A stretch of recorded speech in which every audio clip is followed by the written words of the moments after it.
Welcome to Icons in the Making. I'm your host, Heather Stern, CMO at Lippincott, the creative consultancy behind some of the world's best brands. Join me as I sit down with the leaders of today's most influential brands. You'll hear stories of transformation and walk away with a new perspective on what it means to be an icon. This is Icons in the Making. Today, I'm speaking with the incomparable Adrienne Lofton, a marketing powerhouse who's been celebrated for her work that has resulted in breakthrough storytelling, transformative experiences, and new market domination for some of the world's best brands. Adrienne is Vice President of Global Brand Marketing at Google, an expansive role that has her leading the end-to-end marketing funnel for Google's platforms and ecosystems portfolio.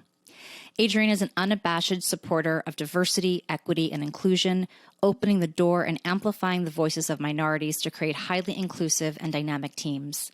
I am so excited to sit down with this inspirational leader, an icon in her own right, to talk about her cross-industry career, what she sees on the horizon for brands, and the uncompromising principles she takes with her wherever she goes. Welcome, Adrienne. Thank you for having me, Heather. I'm excited to have this conversation. Let's start off with your pivot from fashion to tech. You were head of North America marketing for Nike, the amazing Nike, Under Armour, Dockers, Levi's. You felt you were doing more teaching than learning at some point, and you were ready to supercharge your own personal growth. Why Google, and what has been most rewarding about this pivot so far? You know, I think it's such a fantastic first question, and I think about it often. I'll say a couple things. First, I never thought I would leave sport.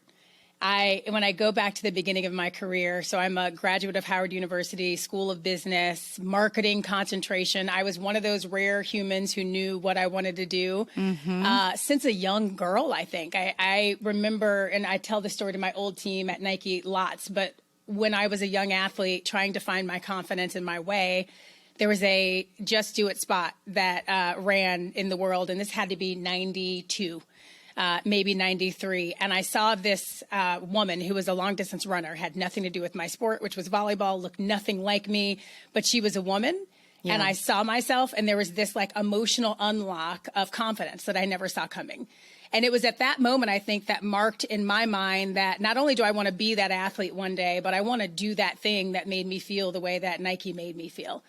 And so as I was moving through my career, you know, coming out of undergrad, going into the first marketing role, I thought my career would end at Nike once I finally got to the top of the mountain. And I did all of these different roles, had all these amazing experiences that you mentioned, and got to Nike, got the invitation to run North America, which arguably is all love to all of my geos at Nike, the most important, because it is the founding geography, the biggest geography, and just drives a lot of the influence. So this was the dream job. And I was certain I would retire at Nike. And out of nowhere, and I think maybe some of us would relate to this, I had a pandemic awakening where I started to, you know, I was doing so much work with our team, pulling us forward, pulling the business forward, digitizing the brand, doing all these amazing things. And I started to go to bed at night thinking, you know, what did you learn today? You know, what did you move forward for you? Not just the team of 500 that I was leading or the brand that I love so much. And the answer far too often was probably not enough. Am I pushing myself to get uncomfortable like I had always done for the last 20 years in my career? And while I loved where I was comfortable. Yeah. And so I knew it was time. I didn't know where, and I wasn't looking. And at the same time, there's a wonderful human, former CMO of T-Mobile, that you guys should all look up if you don't know him, by the name of Nick Drake. And he called me for a very different reason, a reference for one of my old leaders. And we just hit it off. Yeah. And he started to talk about, what about tech for you? And I was like, oh, Nick, no. This is where I'm meant to be. I'm exactly where I'm supposed to be at this very moment. And he and I started talking about what could be in tech. And the reality for me, when I started thinking about the potential switch was, you know, in this industry, if you're not constantly learning, you obsolete yourself. If you don't understand deeply tech, we all work adjacent to tech. We all write big checks to a lot of the big companies we all know about. I won't even name them all, Google included. But I never worked inside of this industry, and I frankly thought it was maybe too late. And after talking to Nick and getting this spirit, you know, driving in me again, that felt like 10 years prior, where I was constantly ready to think about what I didn't even know I needed to know. I started leaning into the idea. And then I met a woman by the name of Lorraine Tohill. And she, if you don't know her, and I did not know her, I knew of her, is worldwide CMO of Alphabet. She is brilliant. And, seeing a woman leading an organization this big, this powerful, this influential, and knowing every detail that's happening in this company, Lorraine is special. I knew that not only moving to tech could I learn a space that I know you need in your back pocket, but I can learn from brilliant human leaders. And it was time for me to not just try to be that leader and emulate that for all my teams of teams, but actually see that as I look up and continue to be that as I continue to move our teams forward. So it actually, when I put it all on paper it became a no-brainer. Right. I think about this constantly. It is the best decision I think I've ever made in my career, full of big decisions that were smart risk decisions that have always moved me forward in career and just being a better human, more well-rounded human that I always goal to be.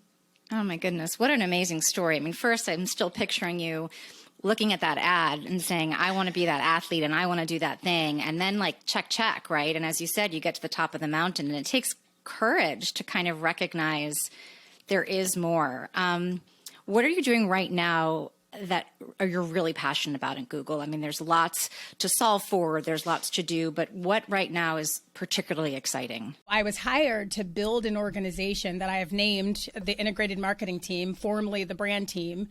But the intention of that team was to really start to think about end-to-end experiences for the consumer. One of the things I'm most excited about is really being able to be an entrepreneur, very much like the DNA of Google, inside of this massive organization called Platforms and Ecosystems. And to take a step back, there are multiple PAs, product areas, verticals inside of Alphabet. The areas you would know and love are spaces like YouTube, search, cloud, the first party team, Pixel, Nest, Watch, all of the things that are truly made by Big G. And then there's everything else, and that's platforms and ecosystems, and that's our team. And it is, what's fascinating about P&E is that we actually power products that you don't even know we're powering to make your lives better. A Volvo, a BMW, a Peloton, mobile devices, laptops. We are in everything, but the consumer doesn't always know it. One of my jobs is to bring emotion to the benefits that we're driving day in and day out. Google TV, an entry into a very cluttered market.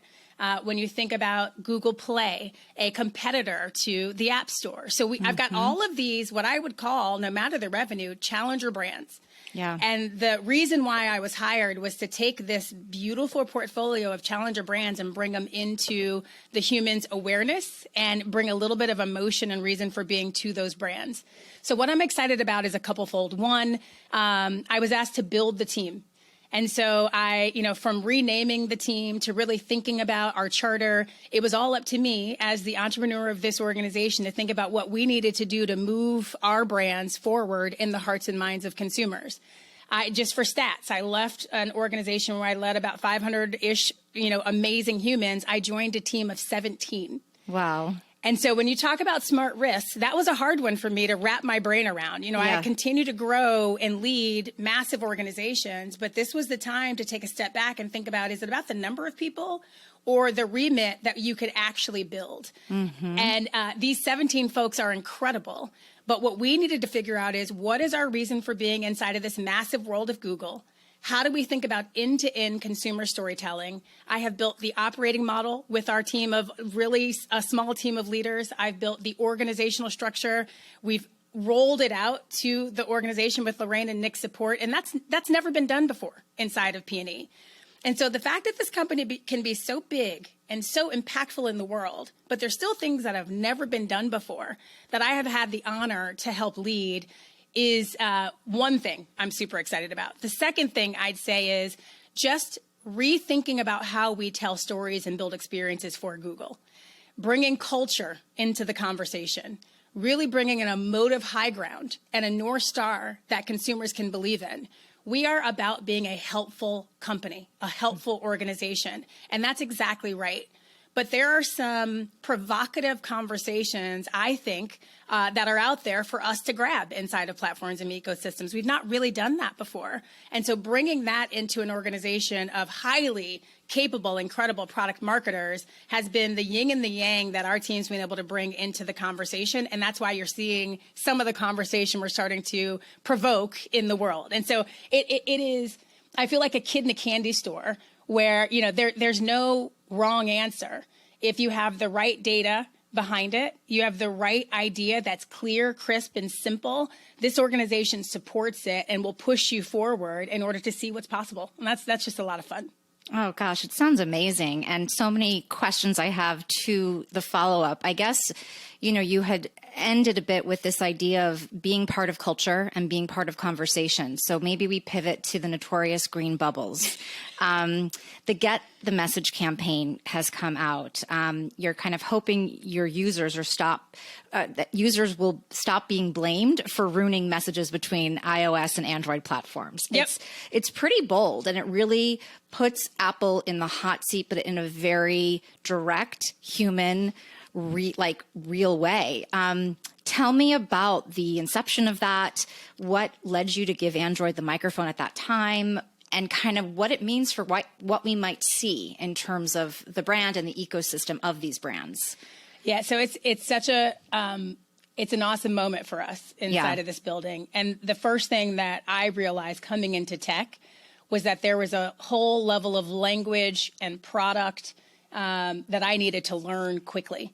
And so you can't have a Get the Message campaign unless you deeply understand the problem and you deeply understand the product behind it. So to make a long story short, the reality of, and you may have a Apple device, and I came in, by the way, I was a lifetime Apple user. Most marketers are. Mm-hmm. And so the first time that I experienced mobile through the lens of Android was joining Google. Yeah. And so I got my Samsung Flip, I got my Pixel, and I still have a ton of friends and family with iPhones.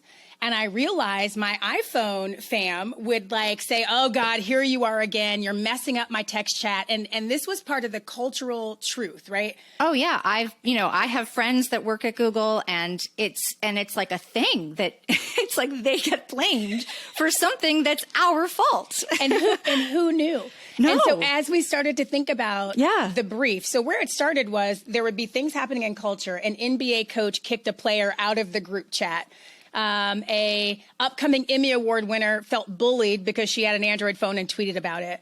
There were all these moments. Drake dropped an album that had a track called Text Go Green, and it was a negative sentiment about what it is in a relationship, but he related it back to this green bubble thing, and it was the fault of Android. So then you watched the Twittersphere blow up laughing at their Android friends with an iPhone or with an Android phone. So our reality was, one, the interoperability happening with your mobile device. If you have an iPhone and you're texting with your mother, your family, your friends with an Android device, is Apple's doing with intention. There is a program called RCS, not going to get nerdy, but you can, Apple and everybody else in the mobile industry has adopted RCS, which makes a seamless communication no matter what phone you have, except for Apple. And Apple's goal, love them, they're amazing marketers, is to lock you in and to make sure that your experience Apple to Apple is amazing, but any other experience just isn't. And that's not fair. And from a Google perspective, we believe deeply in equality, the fact that accessibility must be first and always, and there should be no reason that anybody should know what phone you're holding, because that's exclusivity at its highest power. And so there was no product to write this brief about other than the truth that's been in the world for a long time. And we decided enough is enough. We are not going to be the punching bag any longer. And this is exactly what we talked about earlier. If you're going to get into culture, you have to be brave enough to lean into the conversation, even when there'll be haters. There are iPhone loyalists that will never understand, but we're going to stand up for our Android users. We're going to stand up for the truth, and we're going to push Apple to get the message. And so it was such a fun brief and development of a campaign, because we needed to go all the way up to Sundar to have this conversation to ensure that we can go in the world with something this provocative. And having these tough internal conversations around how do we do it? How do we keep a tone that is lighthearted but truth? How do we educate while provoking the right conversation? At the end of the day, I'm targeting iOS users to actually go to their beloved brand to say, be the change. No more bullying. We're done. And what was amazing is at every level of the organization, every conversation we had, it was, this is the right thing to do. We need to make sure our users, consumers all over the world, whether you have an iPhone or an Android device, you deserve the best experiences. Let's go.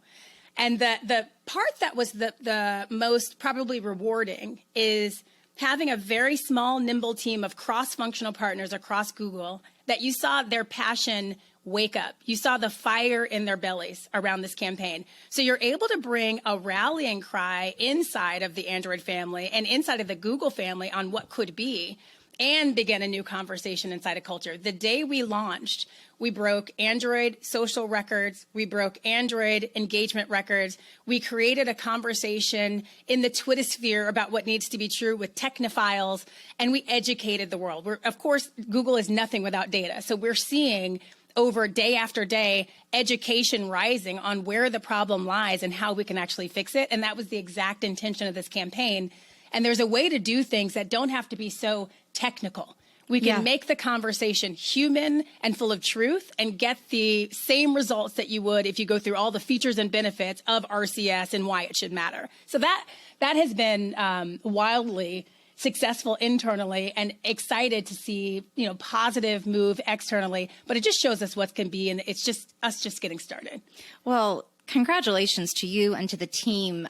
It's kind of like marketing brand at its best, because as you said, yes, I love more than anybody else a beautifully kind of scored commercial or ad, and it's inspirational, and there's something that's very simple about this idea, but kind of profound in the same way, because of the connection to this idea of exclusivity and what Google stands for, and the experience, and then also the importance of, yes, as you said, all of these product categories, but if we kind of band together across horizontally, look, it's things like this that I'm sure just add wind in your sails and the team sales, and just, it's amazing. And honestly, it had me as an Apple user think about it differently, and also like, oh, I've like kind of done that, or I've heard, like, it's like, it just made me think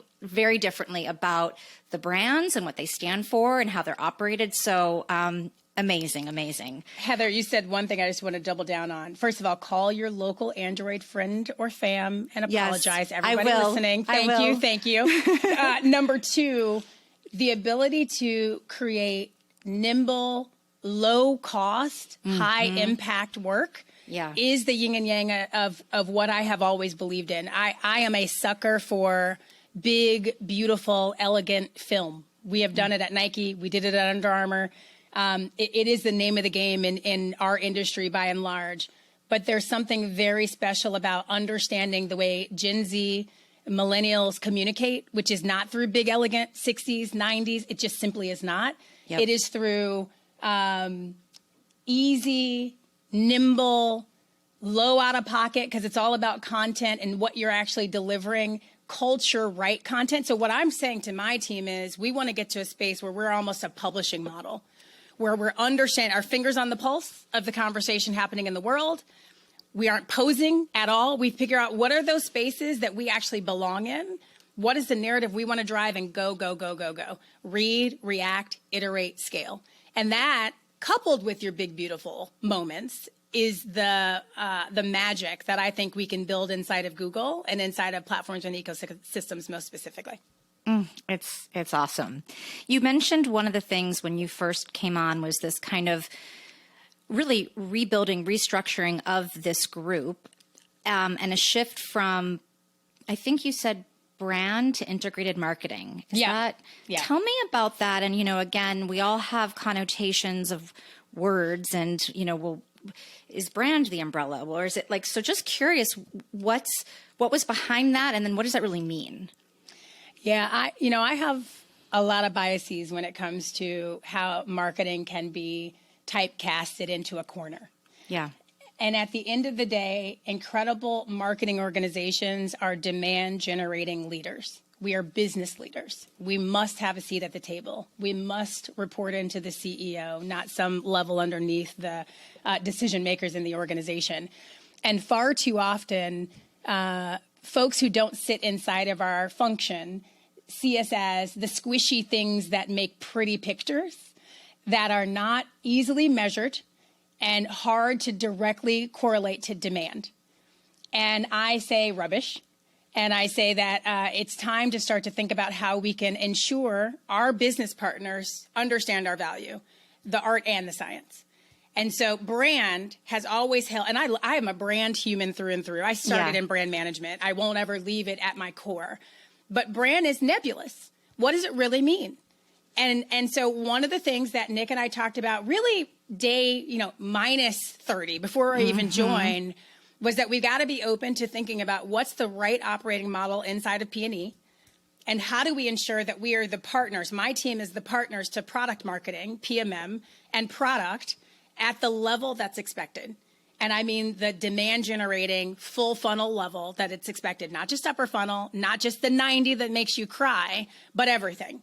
And so the first thing we did in the first 6 months of my gig here, I'm only a year in, was listening across the organization, finding out what operating models have worked in other product areas like a YouTube, like a devices and services. There's other areas that are doing it amazing. And so we decided that integrated marketing is the right title based on the work we're going to do. It's not one moment of work. It is the connected journey for the consumer. It is from driving awareness to leading into interest to driving the transaction and then coming right back up again. And so we won't do it all. We will partner deeply with product marketing. We will make sure that the performance marketing we're delivering is exactly what it needs to be. But we've got to see that journey all the way through. And so it may be seen as optics, but for me, it's so much more important than the name. It's just understanding the value, if we do our jobs, we're bringing to this organization and what should be expected of us. Yeah, I love that. And, certainly as a marketer who tries to bring that forward, I very much hear that. And it's not one or the other, it's both. And I think it's a really smart shift. A lot of what you were talking about before with regards to Gen Z and millennials and what they want. And I think, everyone is trying to figure things out and things are moving so fast. Anything else that just, both within this role and the other roles that you had, certainly at Nike and Under Armour, that give you a sense of like where things are shifting towards in addition to culture? Like what do millennials and Gen Zers look for in like the brands that they're bringing into their lives? I think about this quite a lot, as you do in the role that you lead. Gen Z, we talk too much about the next generation always, right? I remember when I was first in the business, we were talking about millennials. Yeah. I think I am one. I can't even remember anymore. But what do they need? They're the future. Yeah. The reality is, and we'll say it again, every generation adds a different dimension of impact than the last, right? So now all we're talking about, most of us, are Gen Z. And I'm forcing an alpha conversation into our rooms because 8-year-olds are choosing their brands of choice. Okay. It's happening now. Oh yeah. And if we're trying to shift into, from an iPhone to an Android device or, whatever, from product A to product B, it's now with Gen Alpha done right. And so the thing I would impress upon all of us to think about is not just the product differentiation that we're all aiming to bring to the table, bring into the ether, but also, being a purpose-driven brand and not creating purpose, but actually having a central soul that is values-driven it has always been my jam, has always been what I believe in. And when you look at Gen Z, it's how they're choosing their brands for life. And when we're thinking about lifetime value, not a short-term transaction, it's product all day, but it's always being values driven. And so, Nike is best in class at it. I don't even have to go through their values. You see it in everything they do. Yeah. And I would say Target, by the way, where I gained a ton of base level understanding of what it is to be consumer first, does an incredible job of thinking about and leading with education, with diversity. I mean, they do, we started the multicultural team at Target before multicultural was a buzzword because they knew it was the right thing to do. Google is probably the most values driven company I have yet to work for that I don't think enough people know. I don't think they even understand. Google is about accessibility. Google is about equity. Google is about sustainability and safety. But we are such a humble, massive organization. We don't necessarily face that out to the consumer for all the right reasons, right? But I think that there's going to be somewhere in between where we've been to where we need to be as I push to move our values forward. And I think that's the unlock to the hearts, minds, and then ultimately wallets of this next generation of consumers. And I don't think we talk about it enough. And I think we talk about it at a surface level, but when it gets down to what does it really mean to be values driven, you can't say it. You got to be it. You got to do it. That's where I think Google is delivering day in and day out, but the world just doesn't know about it yet. And that's going to be one of the key initiatives that I start to bring into the room as I continue on in my career at Google.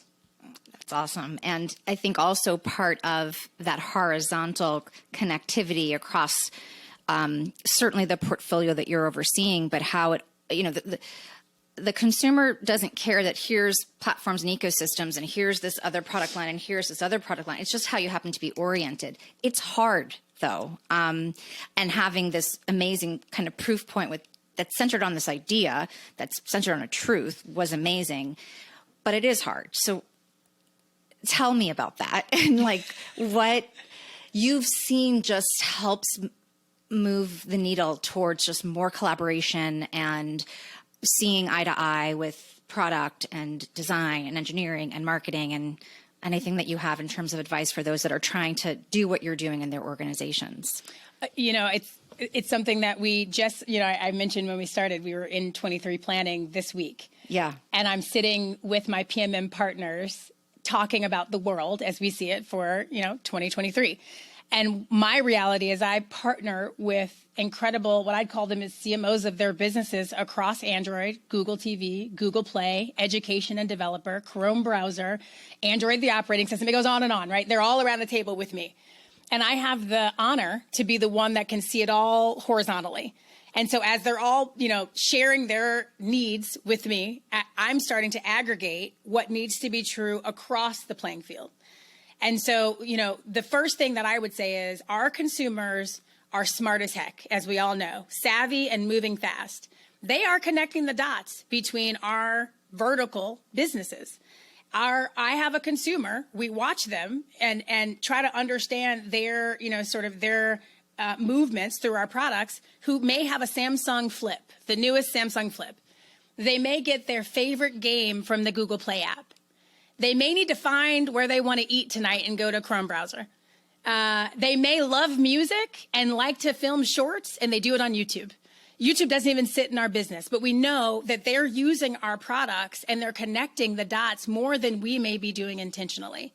So my simple job is to break down the walls and make sure that I'm coming to the table with a unified strategy with the consumer at the center. And, we talk about the consumer through the lens of use cases. That's such a tech term. I learned that when I got here. And I remember my first day, I was like, use cases, user, tell me about that. And it's true, tech speaks to consumers through the lens of the user and what are they doing? They're obsessed with the user in all the right ways, but I think about it as the consumer, the human. Yeah. When she or he or they wake up and go to bed in the morning, how are they interacting with our products? And how do we bring that to life through how we tell our stories and build our experiences seamlessly? And what's been amazing is bringing that horizontal view into the conversation. As recently as 2 days ago, you see lights come on and you see the team say, not only, yes, do I want to double down in Android, but GTV, do you want to do this together? Play. How about if we do this together?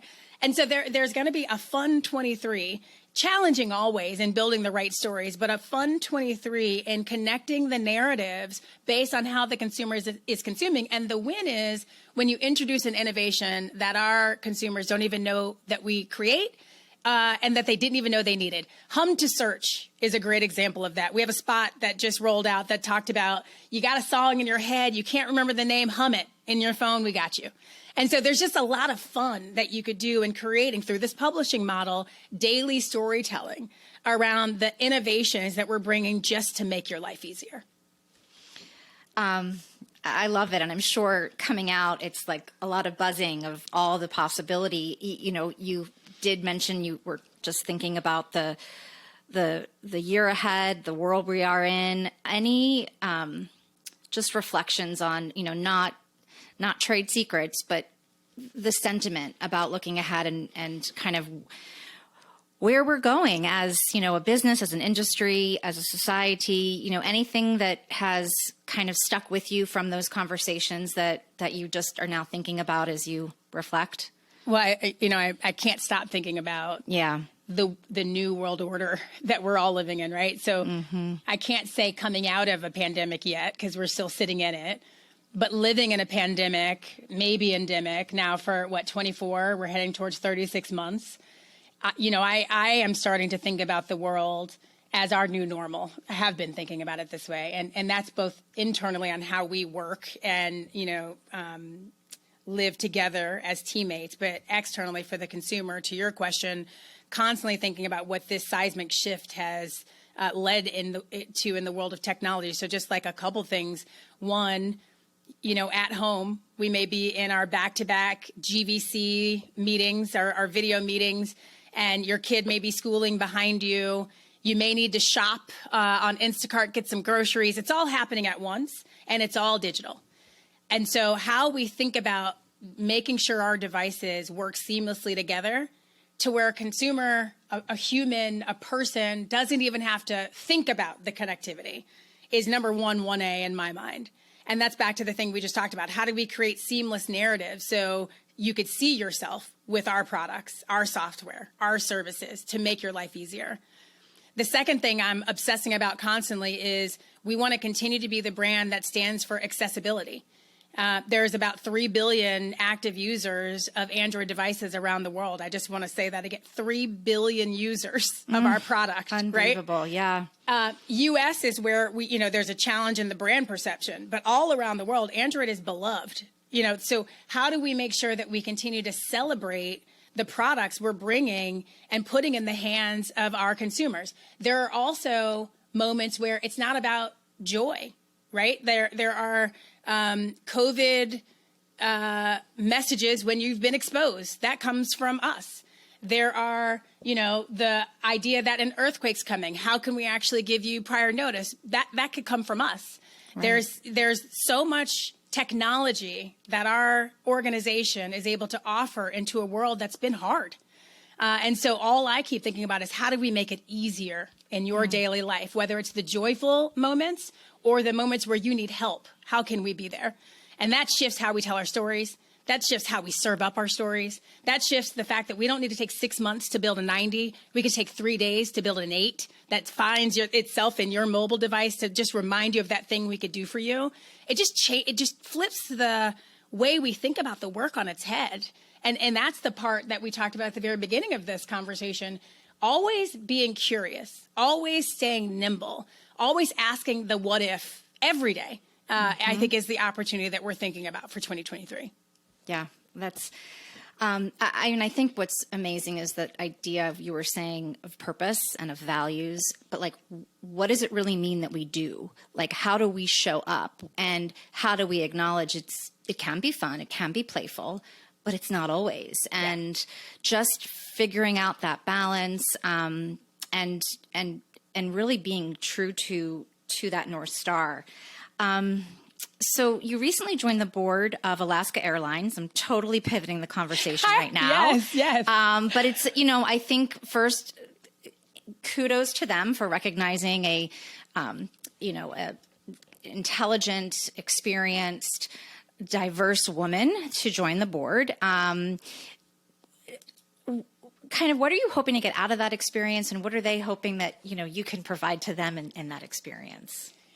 Awesome question, and I didn't see that pivot coming. I love it. Sorry about that. I love it. So, let me go back to how I selected Alaska. This is my first public board seat. Mm-hmm. And while I was at Nike, their CEO, guy by the name of John Donahoe, who comes from tech, also a wonderful human who was just full of nuggets of insight as I was thinking about career progression. And one of the things he and I talked about were board seats. And I was like, John, I don't know if I'm ready. How do you know? And he was like, you don't know, you do. You just do. Mm-hmm. And so the first thing was remembering, and I would send this message to anyone listening, not yet thinking about a board seat. There's not going to be a moment where you think lights on, it's time. I think back to the theme, I believe that's coming out of this conversation is always keep yourself moving forward. Continue to think about what you don't know yet and how you can learn it, and push yourself to be uncomfortable. And so then we identified, board time. And then I started thinking about that. He was like, what kind of boards do you want to sit on? I started naming, Fortune 50s, big consumer brand companies. And he said, stop right there. You need to go to the exact opposite. You got to go to somewhere you have no experience in. They will need from you, to your first question, brand experience, consumer experience, digital experience, how to think about innovation through the lens of the consumer. There's nothing you can't offer any industry, any size. But what do you need to learn?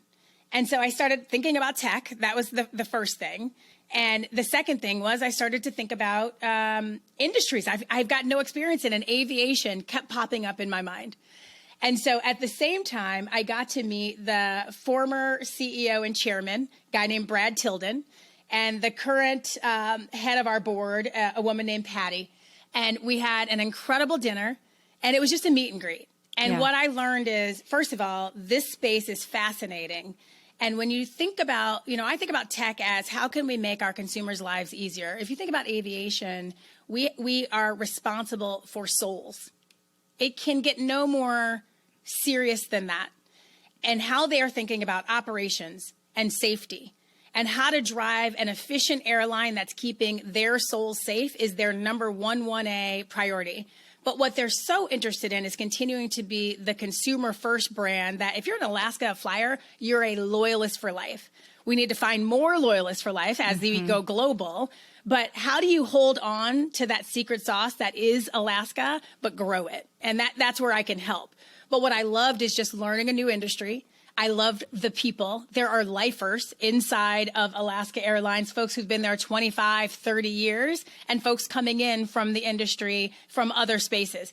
The last thing I'd say is the two committees I serve on, which are so epic to why I'm doing what I'm doing, are safety, in which I know nothing. So I sit and I listen and I ask questions as a flyer versus an expert that's coming from the FAA, which I've got a FAA ex-leader sitting on the board with me, and in innovation, which is where I belong. And so the yin and yang of the conversations I get to help lead, think about advising an organization versus being knee deep in it, which helps me for my daily job. There's just so much benefit to this board that I've joined and the humans I've gotten to know. It is by far one of the best decisions I've made. Amazing. Well, there's been a lot of them over the last year. Okay, so you have rightfully so been recognized, for the impact that you have had on the industry, on the community, on the people that you've worked with. Ad Age's Brand Genius Award, AdWeek's Most Powerful Woman in Sport, Black Enterprise and Ebony Magazine's Most Powerful Woman in Business, and soon to be inducted into the Howard University's Athletic Hall of Fame. Woo! Awards, accolades aside, what do you want your legacy to be? Man, that's a wonderful question. And that Hall of Fame induction coming next weekend where I get to see my teammates who are now sisters for, I think I'm not going to age myself, over 25 years. Wow. Is such a reminder that this journey full of these incredible chapters is how I've gotten here today. It didn't start at the Gap out of undergrad. It started, as a young kid watching my parents push us to give 120%. It then moved into choosing a historically Black college when I could have had a scholarship at a larger university because of the experience I needed to have. So I'm just deeply grateful for this journey that I've had. When I think about my legacy, it's just such a great question. I think the first thing is I hope people remember how I did it.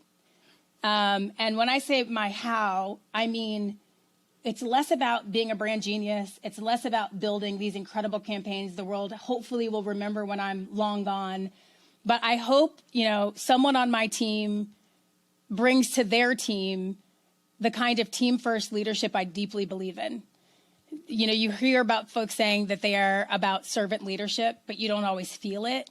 Mm-hmm. But my only objective is to make sure everyone sees themselves on my team, feels safe on my team, can be their authentic daily self without worrying about a thing. That's how you get great work. That's how you have fun. I hope they remember fun, because in some of the hardest projects, including the last one we just did with Get the Message, man, every day was not easy, but we always had fun. Yeah. That's one. The second thing I want to always hope comes back to my name is the thing you said at the beginning, where, you know, the fierce protection of diversity and equity is deeply important to me, because I was the Black girl who was the only one on a volleyball team in high school. I was the Black young woman who was the only one in a room, you know, at the Gap, at Target, you name the company, only. And I know how lonely that can feel. And so and I know what it is to need to make sure that sometimes I am code switching. I am being seen as safe and not aggressive. You know, Black women sometimes can get a stereotype in a room and I, as you probably can imagine, have a point of view. And if I express that point of view too directly, too absolute, sometimes I'm labeled as aggressive. And I remember there was a role that I had, I won't name the company or the leader, but I, in my review, was told, you know, hey, you're just a little too aggressive, lean back sometimes. And I used the example of my counterpart, who happened to be a white male, amazing human. And he was told in his review, we have very similar DNA and profiles, that he's a go-getter.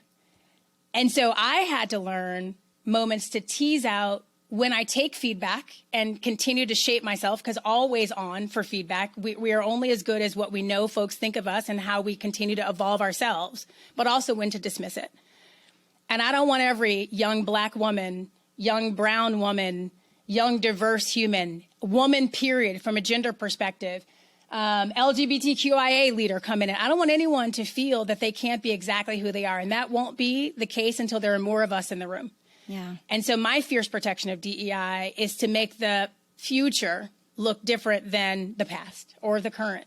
And then I think the last thing regarding my work is I hope I'm seen as a human that brought culturally relevant, game-changing conversations into the world that provoked people to think differently about what they think could be true and give challenger brands a shot. You know, Under Armour is such a great example of that. You know, we nipped at Nike's heels, Adi's heels for years because of our how, because we let people who were the underdogs be seen. And so the empowering nature of the work I hope to be able to keep delivering to the world is the one thing in the work I hope continues to be seen.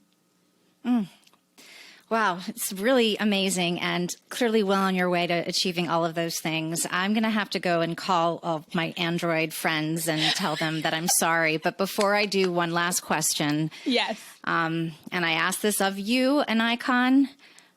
Who is your icon? Do you have an icon? Okay, so I can't do the thing where I name marketeers. There's tons that I look up to, tons who are role models and mentors.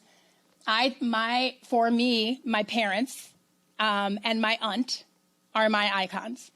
My parents, because my father, was a college graduate of Purdue University in engineering when diversity was not a word. And he broke barriers in his career that did not come easy. And me watching him move through corporate America with a perseverance that I didn't know exists, I didn't know what that word was yet, is why I am who I am. My mother, who was the first college graduate in her family, is the glue of who we are and the soul of what we all desire to continue to be. And she broke through her own barriers to get to where she is today.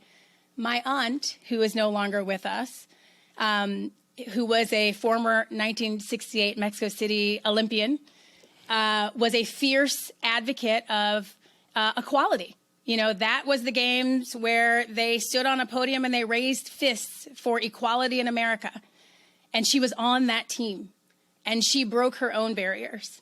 And she showed me sport. That's why I'm an athlete. she showed me what's possible. She was the first leader of the NFLPA as a Black woman back in the heyday. And so between my family, my parents, and my aunt, when I live this life and take my last breath, those are the three that are going to be the reason why I was able to achieve whatever I end up achieving in this world. Wow. Well, I know that they are all incredibly proud, and this has just been such an honor, honestly. Thank you so much for taking the time. I've loved the conversation. There are many more topics that we can cover, so we'll have to figure it out. I just, again, wanted to thank you and keep doing what you're doing because it's making an impact on so many levels. So thank you so much. Heather, thank you. Your podcast is amazing. I have enjoyed giving it listens, and your lineup this year, I'm honored to be beside them. So thank you for having me. Thanks for tuning in. If you liked what you heard, share with your colleagues and friends, and subscribe on Spotify, Apple Podcasts, or wherever you listen. And if you're feeling really generous, leave us a 5-star rating. Thanks, and I'll see you next time.